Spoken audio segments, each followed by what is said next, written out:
الحمد لله منشئ الخلق من عدم ثم الصلاة على المختار في القدم مولاي صل وسلم دائما أبدا على حبيبك خير الخلق كلهم پڑھیے الصلاة والسلام عليك يا سيدي يا رسول الله وعلى آلك وأصحابك يا سيدي يا حبيب الله الصلاة والسلام عليك يا سيدي يا رحمة للعالمين وعلى آلك وأصحابك يا سيدي يا خاتم النبيين۔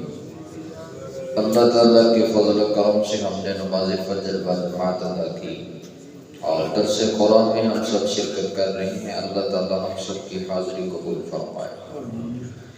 ابتدائی آیات سورۃ البقرہ شریف کی جس میں اللہ نے خالص متقی لوگوں کی صفات کو بیان فرمایا، پھر دو آیات کے اللہ تعالیٰ نے کافروں کا ذکر کیا کہ جو پکے کافر ہیں جن کے دلوں میں بغض اور حسد کی آگ بھڑک رہی ہے، یہ کبھی بھی دامن اسلام سے وابستہ نہیں ہو سکتے اور ان کے دلوں کے اندر بیماری ہے جس کی وجہ سے یہ لوگ ایمان نہیں لا سکتے۔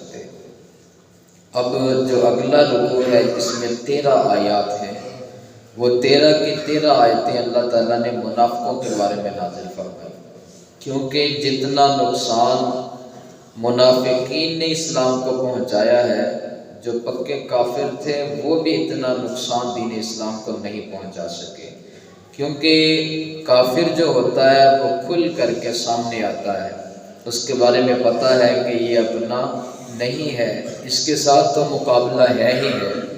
منافق جو ہوتا ہے یہ اندرونی سازش چلتا ہے، یہ جب سامنے آتا ہے تو کہتا ہے میں آپ کے ساتھ ہوں، لیکن جب پیٹھ پیچھے یہ خنجر کھونپتا ہے تو پھر بندے کو پتہ چلتا ہے کہ یہ اپنا نہیں تھا۔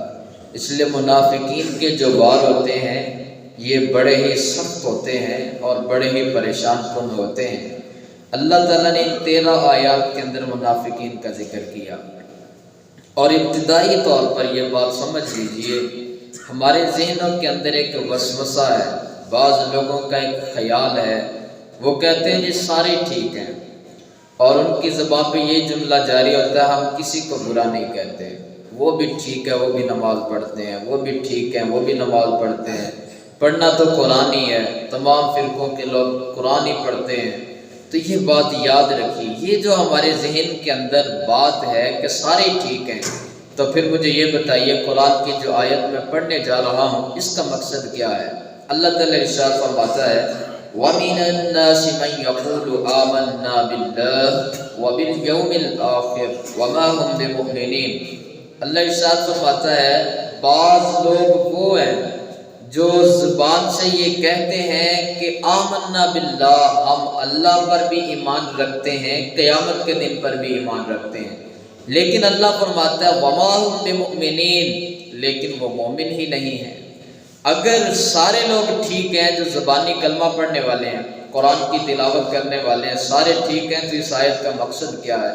اس میں بتایا گیا کہ ہر ایک دعوی ایمان کرنے والا مومن نہیں ہے، ایمان کے لیے کچھ شرائط ہیں، ایمان کے کچھ ضابطے ہیں، ایمان کے کچھ تقاضے ہیں، جو ان کو پورا کرے گا وہ ایمان والوں کے صف میں شامل ہو سکتا ہے، اور جو ایمان کے تقاضے پورے نہیں کرے گا وہ کبھی بھی شامل نہیں ہو سکتا۔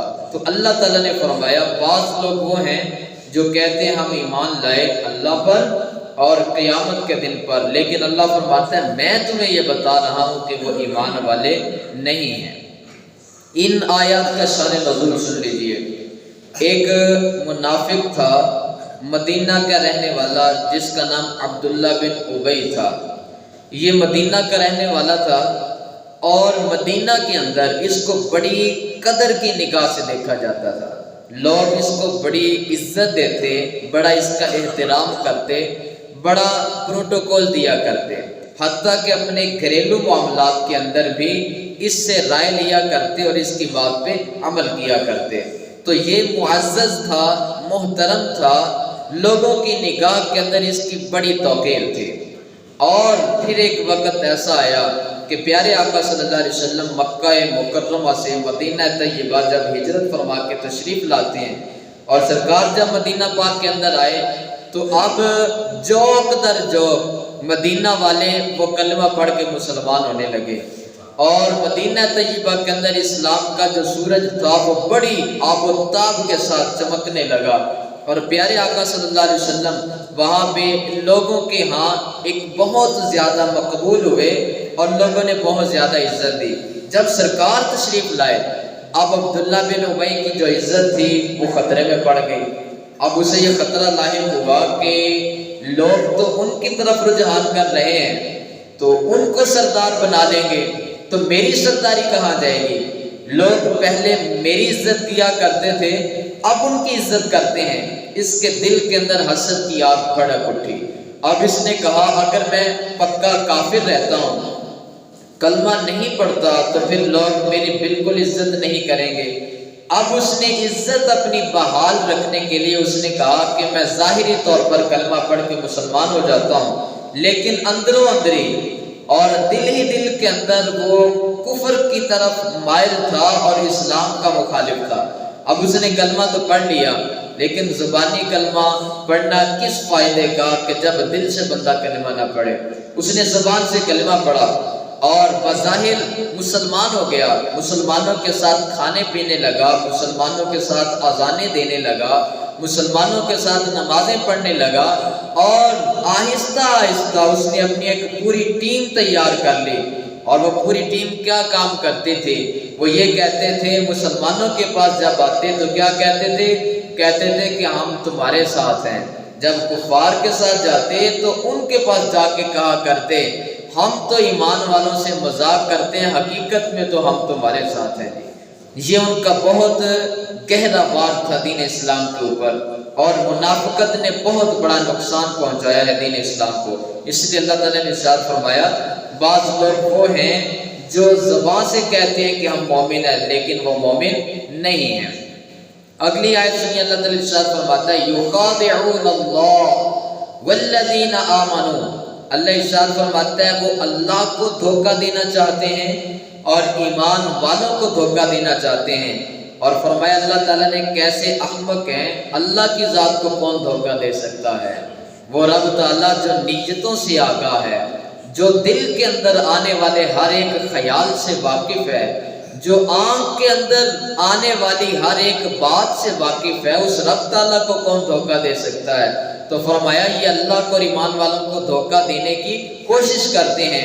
وَمَا يَخْدَعُونَ إِلَّا أَنفُسَهُمْ وَمَا يَشْعُرُونَ، اور فرمایا یہ نہیں دھوکہ دے رہے مگر صرف اپنے آپ کو، اور اس بات کا وہ شعور بھی نہیں رکھتے۔ فرمایا ان کا اللہ کو دھوکہ نہیں ہے، اللہ کو کوئی دھوکہ نہیں دے سکتا، یہ صرف اپنے جانوں کو، اپنے نفسوں کو یہ دھوکہ دے رہے ہیں اور خود ایک فریب کے اندر پڑے ہیں۔ اس لیے اللہ تبارک و تعالیٰ نے منافقین کا ذکر کیا تاکہ لوگوں کو پتہ چل جائے کہ منافقین کی نشانیاں کیا ہیں اور ان کو پہچاننے کے اندر آسانی ہو جائے۔ اب منافقت کی دو قسمیں ہیں۔ منافق جو ہوتا ہے یہ دو قسم پر ہوتا ہے، ایک ہوتا ہے فی الاعتقاد منافق جس کا عقیدہ ٹھیک نہیں ہوتا، اور ایک ہوتا ہے منافق فی العمل جس کا عمل ٹھیک نہیں ہوتا۔ منافقت فی الاعتقاد کیا ہے؟ عقیدے کے اندر منافقت ہو، وہ یہ عقائد اس کے فساد ہو، عقائد اس کے خراب ہوں، اللہ تعالیٰ کی ذات مبارکہ کے بارے میں اس کا غلط نظریہ ہو، رسول پاک نور مجسم صلی اللہ تعالیٰ علیہ وآلہ وسلم آپ کے بارے میں اس کا نظریہ غلط ہو۔ یہ ہے منافقت فی الاعتقاد کی عقیدے کے اندر اس کے گڑبڑ ہے، اور ایک ہے عملی منافقت، اور یہ عملی منافقت وہ ہے جس کا حدیث پاک کے اندر ذکر ملتا ہے۔ مدینے والے آقا صلی اللہ علیہ وسلم ارشاد فرماتے ہیں اربعۃ من کن فیہ کان منافقا خالصا، ذرا دھیان سے سنیے گا، سرکار ارشاد فرماتے ہیں 4 علامات ایسی ہیں تم میں سے جس کے اندر پائی جائیں، سرکار ارشاد فرماتے ہیں وہ پکا منافق ہے۔ وہ کیا ہے؟ وہ پکا منافق ہے۔ یا رسول اللہ وہ کیا ہے؟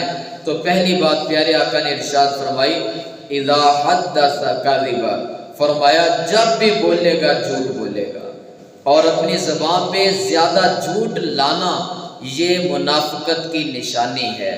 تو فرمایا پہلی علامت یہ ہے منافق کی کہ وہ جب بھی بولے گا کیا بولے گا؟ جھوٹ بولے گا، سچ اس کی زبان پہ آ سکتا ہی نہیں۔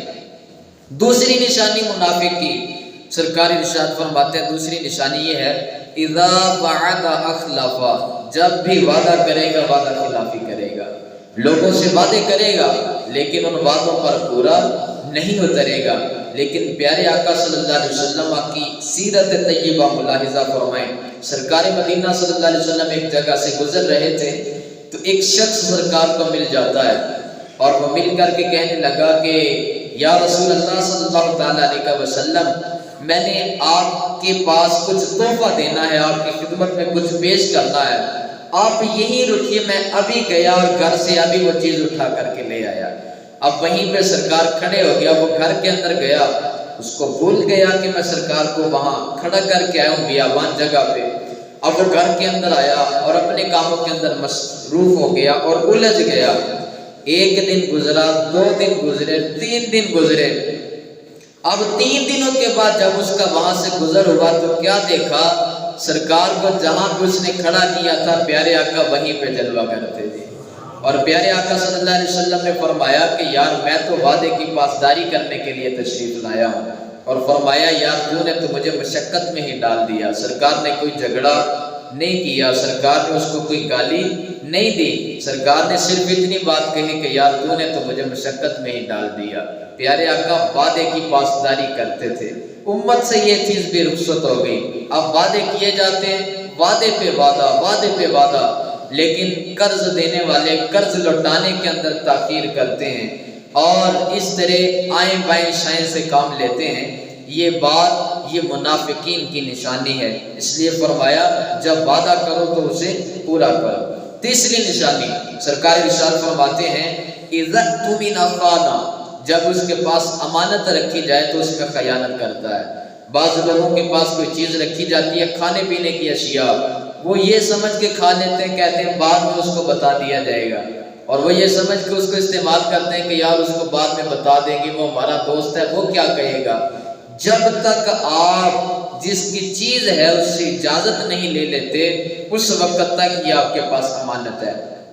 اگر وہ چیز آپ اس کی اجازت کے بغیر استعمال کرتے ہیں تو یہ امانت کے اندر خیانت ہے، اگرچہ آپ بعد میں اس کو راضی بھی کر لیں، لیکن وقتی طور پر تو آپ نے امانت کے اندر خیانت کی نا۔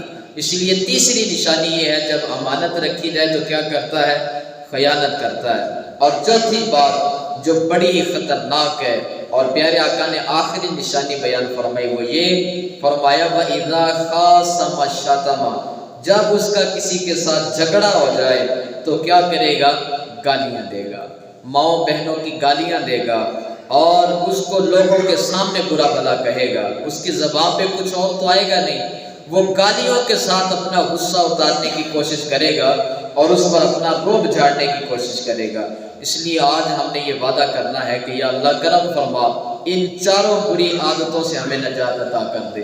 ہماری زبان پہ جھوٹ نہ آئے، امانت کے اندر خیانت نہ کریں، کبھی بھی وعدہ خلافی نہ کریں، کبھی بھی زبان پہ گالی نہ لائیں۔ بسا اوقات ہمارے ہاں ایک طریقہ رائج ہو چکا ہے، جب دوست اپنے دوست سے ملتا ہے تو گالی دے کے اس کو پکارتے ہیں، اور گالی دینا یہ ایک فیشن بن چکا ہے۔ گالی دینا نہ مذاق کے اندر جائز ہے اور نہ ہی سیریس حالت میں جائز ہے۔ اللہ اور اس کے رسول نے جس عمل کو ناپسند فرمایا، چاہے کیسی بھی حالت ہو، وہ کیا ہے؟ وہ ناجائز ہے، وہ کبھی بھی جائز نہیں ہو سکتا۔ اس لیے گالیاں نہیں دینی۔ بس اوقات والدین اپنے بچوں کو گالیاں دیتے ہیں، جب وہ کوئی برا عمل کرتے ہیں تو ان کو ڈانٹنا، پیار سے سمجھانا، یہ تو ایک آپ کا رائٹ ہے، لیکن جب آپ گالیاں دیتے ہیں یہ آپ ان کی تربیت نہیں کر رہے بلکہ ان کی تربیت کے اندر بگاڑ پیدا کر رہے ہیں۔ اس لیے اللہ تعالیٰ سے دعا کرتے ہیں اللہ سرکار مدینہ صلی اللہ علیہ وسلم کے صدقے ہمیں سرکار کی سیرت کی طرز پر اپنے بچوں کی پرورش کرنے کی توفیق عطا فرمائے، اور منافقت جو فی العمل ہے اللہ ہمیں اس سے بھی بچائے، اور منافقت فی الاعتقاد جو ہے اللہ اس سے بھی ہماری حفاظت فرمائے۔ اور یہ یاد رکھیے ان دونوں کی الگ الگ سزائیں ہیں۔ جو عقیدے کے اعتبار سے منافق ہے اس کی جو اللہ نے سزا مقرر کی وہ یہ ہے ان المنافقین فی الدرک الاسفل من النار، فرمایا منافقین جہنم کے سب سے نچلے گڑھے کے اندر ہوں گے، اور فرمایا انہیں کوئی بھی وہاں سے نکال نہیں سکتا۔ اور جو عمل کے اعتبار سے منافق ہیں، جن کے اندر یہ عادات پائی جاتی ہیں، وہ ان کی سزا بھگتنے کے لیے جہنم کے اندر جائیں گے، لیکن کچھ دنوں کے بعد وہ سزا پانے کے بعد انہیں نکال کر کے جہنم سے ضرور جنت میں داخل کر دیا جائے گا۔ لیکن بہرحال جہنم کے اندر داخلہ تو ہے، کون پسند کرتا ہے کہ ایک لمحے کے لیے بھی وہ جہنم کے اندر جائے؟ اس لیے اللہ تعالی ہمیں سرکار کے صدقے بری عادتوں سے بچنے کی توفیق عطا فرمائے۔ آمین بجاہ النبی الامین، الصلاۃ والسلام علیک یا سیدی یا رسول اللہ۔